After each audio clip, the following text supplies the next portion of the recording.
Okay, here we go, everybody. Welcome back. It's Mr. Gerald again, and we are starting off week 5 of our Corona quarantine distance learning. And we're going to be kicking it off with two-step equations.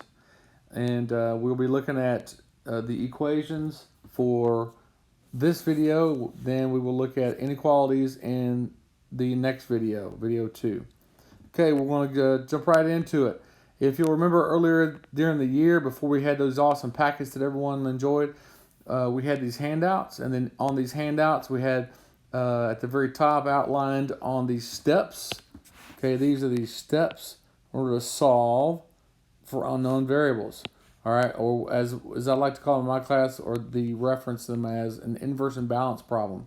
So these are two-step equations. Two steps because there are last year you learned a single-step equation. Now we're looking at two-step equations now. Okay, this is how you're always going to start these two-step equations. Okay, step 1, you're always going to add or subtract the constant first. You're always going to add or subtract the constant first. Remember, this is not a teaching lesson. This is a review, so I'm not going to read each of these steps, but you have them here that you can read through. You can pause this or take a picture and keep it for later. Okay, step 2, you're going to multiply or divide with that coefficient. Remember, the coefficient is the number that's in front of, or that's multiplied by that variable, or multiplied or divided, I should say.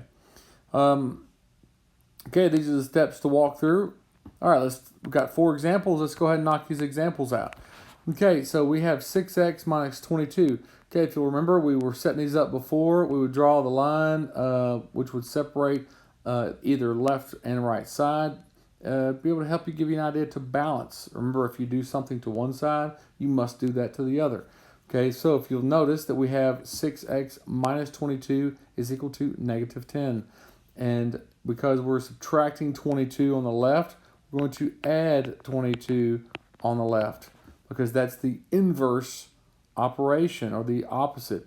Okay, and because we added 22 on the left, we must do what to the right side?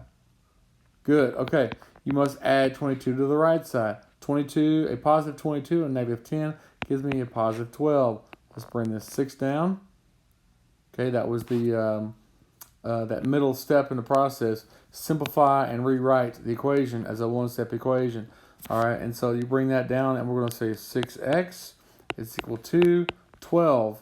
Now we have a one-step equation, just like we've done last year and earlier this year. 6x, now 6 times x. Okay, remember, there is no mathematical operation between the 6 and the x. If there's nothing written there, it's understood to be multiplication. So 6 times x, the inverse of multiplication is division. Very good. So 6x divided by 6. But if I divide the left side, I've got to divide the right side. Very good. Okay, that leaves me a 1. Okay, on the right side, I get 12 over 6, which is 2. So I have x is equal to 2. Okay, any questions? No questions. All right, good stuff. Okay, let's look at, let me give you a moment. Let you take a picture of that one. Okay, let's take a look at example number 2. Example number 2 is very similar to example 1, but this one's written a little bit differently.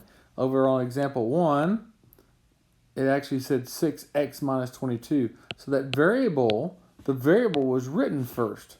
Okay, and then over on the example 2, the variable is written second. Does that make a difference? No, it does not make a difference. Okay, so I'm going to go through this relatively quickly, okay, because I know you know how to do this, but this is, again, let's review. Starting with the constant, which is going to be the 9. Okay, if you look in front of the value, don't ever look behind it, you're going to look in front. Is there a plus or minus, or an addition or subtraction in front? There's nothing. But if there's nothing, that means that that's a, excuse me, a positive 9. So the inverse would be subtracting 9. And that gives me a 0. We will see an example later on where there's a part that confuses many of you. And we'll show you that example. I believe that's in video 3.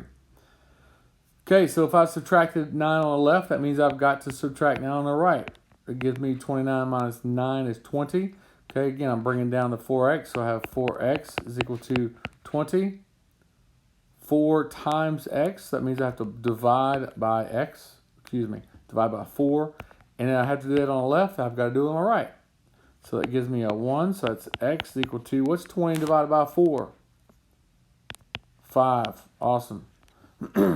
Okay, example 1, example 2, good deal. Okay, 2 more example problems. Okay, the first 2 problems we looked at, example 1 and 2, we were multiplying the x value. On example 3 and 4, we're going to divide these problems. Okay, and so as we divide these up, or split this up, okay, so the first thing we're going to do is subtract the 4 from the left, subtract 4 from the right, which gives me a 4. Okay, we want to bring this down. X over 3 is equal to 4. All right, what is x over 3? That's simply x divided by 3, correct? When you take a third of something or half of something, you're dividing it by that number on the denominator. So x divided by 3. So the inverse of division, is multiplication. So let's multiply by 3. So x over 3 times 3 gives me x is equal to 4 times 3 is 12. X is equal to 12. All right. Now, if we take a look, all right, we done with number 3? Let's take a look at number 3. All right, so if we take a look at example 4, last example, same thing here. We are dividing x divided by 7. Okay, but the first we're looking at this constant. Okay, the constant is subtracting 14. So we add 14 here on the left, which gives me a 0. But it means I have to add 14 on the right. So 14 minus 7 would give me a positive 7. Okay, then I'm going to bring this value down. Say x over 7 is equal to 7. But x over 7 is the same thing as saying x divided by 7. Move this over a little bit. Okay. So x divided by 7, that means I got to multiply by 7 on the left, multiply by 7 on the right.